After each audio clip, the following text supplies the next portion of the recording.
بسم الله الرحمن الرحيم أرأيت الذي يكذب بالدين فذلك الذي يدع اليتيم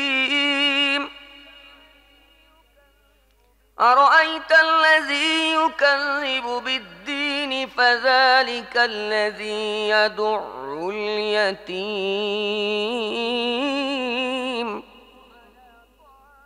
ولا يحض على طعام المسكين فويل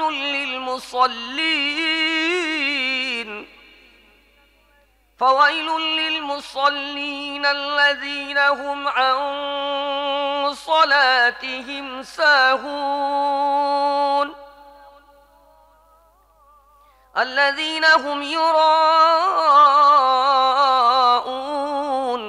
ويمنعون الماعون বিসমিল্লাহির রহমানির রহিম।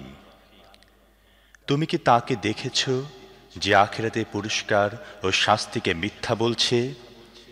সেই তো এতিমকে ধাক্কা দেয় এবং মিসকিনকে খাবার দিতে উদ্বুদ্ধ করে না।